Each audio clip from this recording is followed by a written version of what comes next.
bienvenue sur cette nouvelle vidéo. Aujourd'hui, le 8e jour, 8e plante de ce Vlogmas et je suis toujours aussi ravie de vous retrouver et de vous faire découvrir une nouvelle plante tous les jours. J'ai des retours super extraordinaires, des personnes qui découvrent des plantes ou qui les redécouvrent et ça c'est super top. Ça me fait extrêmement plaisir, surtout quand c'est des plantes hyper basiques.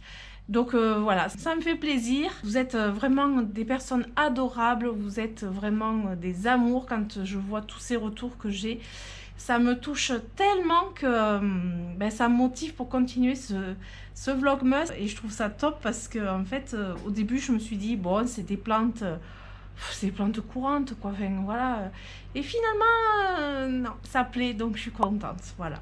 Donc, on va continuer. Et aujourd'hui, nous allons découvrir une nouvelle plante. Et celle-ci, c'en est une qui me tient particulièrement à cœur. Voilà. Allez, on ouvre ensemble ?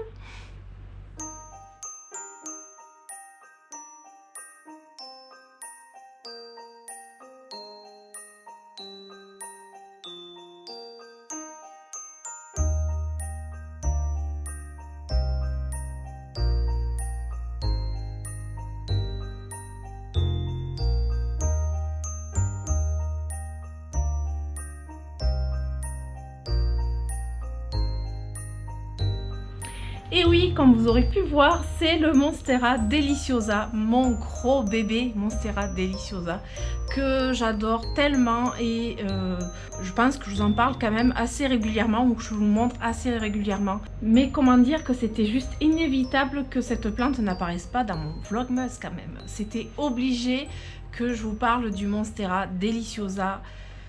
Cette plante tellement commune que l'on voit partout, que l'on voit dans les salles d'attente, que l'on voit oui partout, je suis d'accord, ça fait des années qu'on connaît cette plante, mais franchement quand je vois un beau Monstera, en fait j'ai l'impression de le redécouvrir à chaque fois.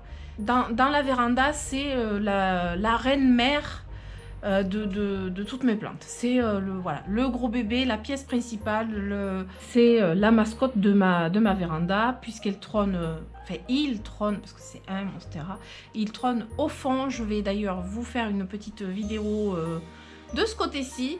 Je vais vous insérer une petite vidéo tout en parlant de lui pour vous le montrer parce qu'il est tellement, alors il est tellement beau avec ses feuilles, ses grosses feuilles fenestrées. Voilà, c'est un Monstera vert, tout vert, parce que c'est le Deliciosa, c'est pas le Monstera variegata, mais comment dire qu'il est tellement gratifiant, il pousse à une vitesse phénoménale. Il m'a fait des feuilles, je sais même pas combien de feuilles il m'a fait cet été, mais vraiment, quand je l'ai acheté, il n'était pas très grand. On peut le retrouver d'ailleurs dans mon plan de tour, dans mon tout premier plan de tour, dans ma toute première vidéo.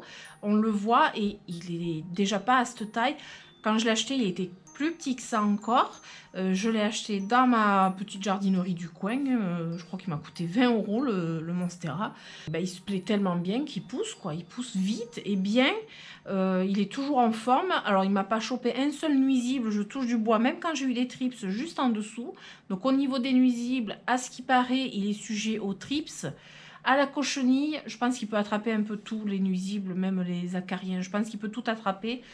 Je touche toujours du bois, vous allez dire, elle touche vachement du bois, quoi.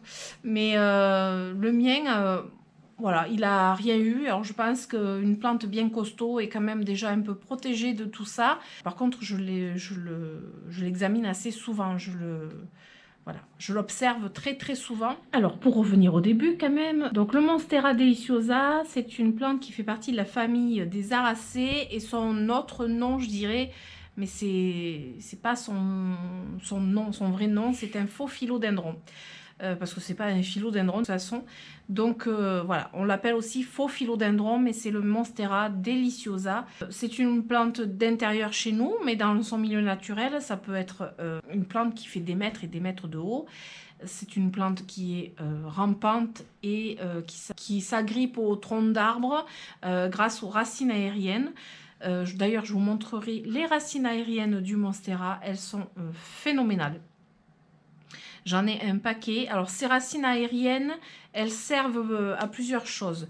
Dans la nature, parce que bon, on va parler déjà dans la nature, elles lui servent à s'agripper pour pouvoir trouver un support et pour monter le long de ce support comme un arbre, comme un mur même. Sinon, elle peut ramper sur le sol et les racines aériennes en fait vont servir d'ancrage pour pouvoir avancer dans la nature et proliférer de cette manière-là. Ces racines servent aussi à choper l'humidité de l'air, donc voilà, elles prennent l'humidité pour hydrater sa plante en fait. C'est pour ça que moi je dirais qu'il ne faut pas couper les racines aériennes, parce qu'il y a des personnes qui ont tendance à vouloir couper les racines aériennes parce qu'elles trouvent que c'est pas esthétique, mais je dirais que c'est pas bon pour la plante. Je pense pas que ça va la tuer, hein. C'est pas ça, mais c'est que si elle a des racines aériennes, c'est qu'elle les a développées pour une raison. Et il faut plutôt éviter de les couper. Après, je trouve ça, moi, personnellement, plutôt beau. D'ailleurs, vous allez voir sur le mien, il y a tellement de racines aériennes que je les ai regroupées dans un récipient en dessous. Je mets un fond d'eau dans le récipient et elles pompent un petit peu l'eau. Et du coup, ben ça leur plaît. Elles y restent et ça n'empêche pas que j'arrose ma plante.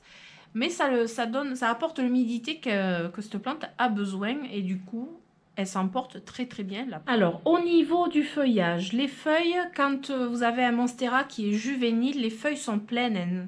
Il n'y a pas de trou, il n'y a pas de fenestration. C'est normal, elles sont jeunes. C'est comme sur un philodendron qui n'a pas sa forme de feuille définitive parce qu'il est juvénile. C'est la même chose pour le monstera. Quand il est jeune, il aura des feuilles pleines et plus il va grossir, plus il va prendre en maturité, plus les feuilles vont se trouer, fenestrer et prendre une forme bien particulière que je vous montrerai aussi.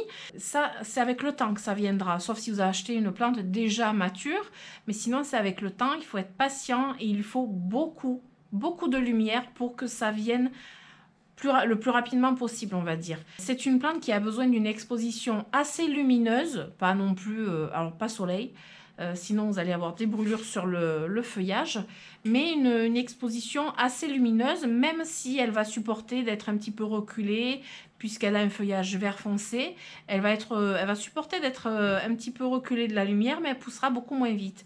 Donc il ne faudra pas s'étonner si elle ne pousse pas hyper vite, si elle est éloignée de la lumière. C'est comme toutes les plantes de toute façon.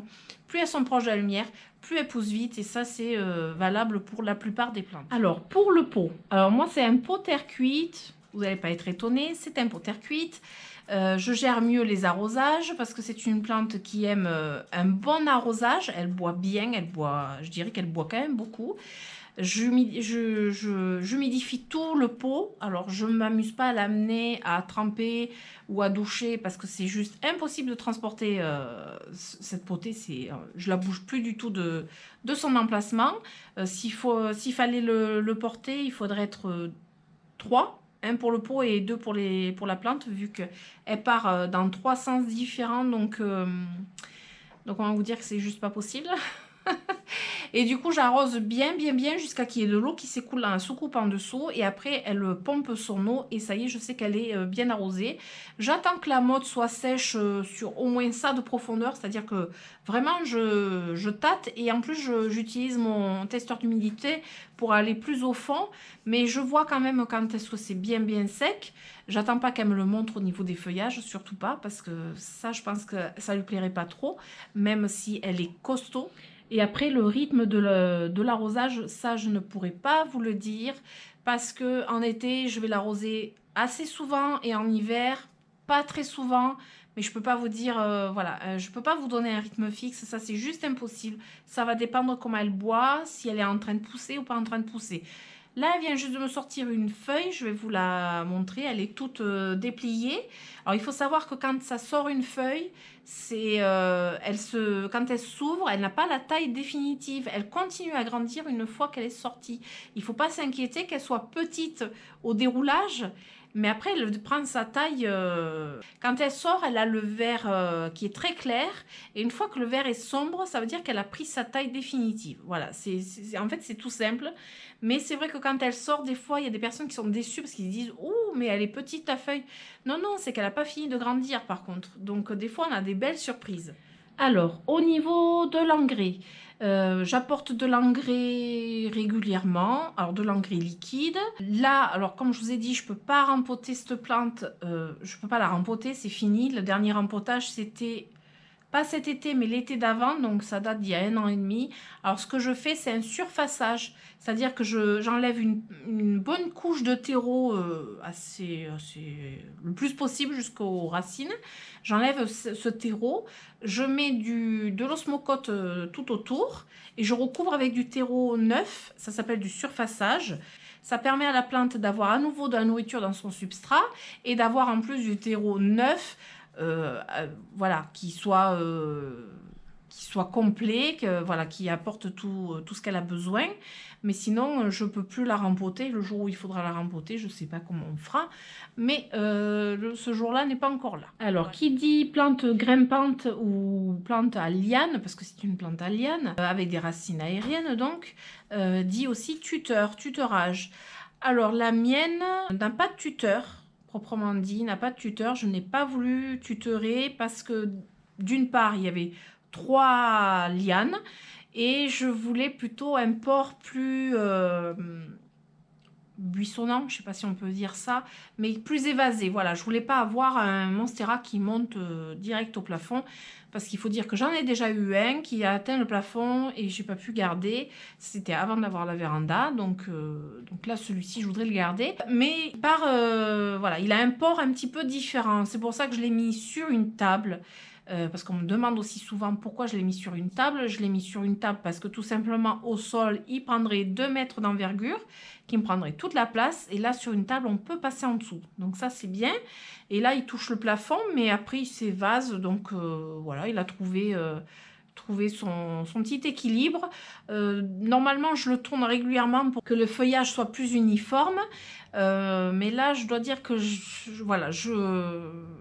je le tourne moins parce qu'il prend vraiment beaucoup de place et le feuillage touche un peu partout. Mon mari m'a fait des tuteurs, donc c'est pareil, ça c'est le truc que je vais vous montrer en vidéo, m'a fait des tuteurs pour poser les lianes, pas pour les accrocher, pour les poser. Ça marche très bien parce que je peux redresser les tuteurs au fur et à mesure. Donc c'est une technique qui marche très bien. On les a posés sur ces fameux tuteurs. Donc voilà pour le tuteurage. Sinon c'est des gros tuteurs comme les philodendrons. Honnêtement, un tuteur à la taille de ma plante, non, je pourrais même pas en faire un. De toute façon, ça rentrerait pas dans le pot. Le pot serait beaucoup trop gros, beaucoup trop lourd. Donc en fait, non. On va en venir au bouturage. Alors, je n'ai jamais bouturé mon monstera et je n'ai tellement pas envie de le faire. Peut-être qu'un jour je serai obligée, qui sait, mais c'est pas du tout d'actualité parce que ça le défigurerait, je sais pas, j'ai pas envie. Mais sinon c'est très simple, il faut couper en dessous d'un nœud. Vous avez des petites racines aériennes qui sortent au niveau du nœud. Vous coupez, vous mettez soit directement en substrat, soit en eau et ça va développer des racines et vous aurez un autre monstera. Je pense que c'est une plante facile à bouturer. Voilà, pour être honnête, je ne l'ai jamais fait, mais j'ai vu pas mal de personnes comme ça qui montrent leur bouture de monstera qui a l'air de très bien fonctionner, entre autres des monstera variegata qui apparemment sont quand même plus fragiles et ça marche très bien, donc pourquoi pas. Coucou, c'est Karen du montage, une petite parenthèse, un petit oubli. Le substrat, voyons, très important, mais à la fois très simple pour le monstera. Du terreau plante verte, tout simplement. Mais du bon terreau plante verte avec de l'osmocote. J'ai même pas mis de perlite, ça lui convient très bien.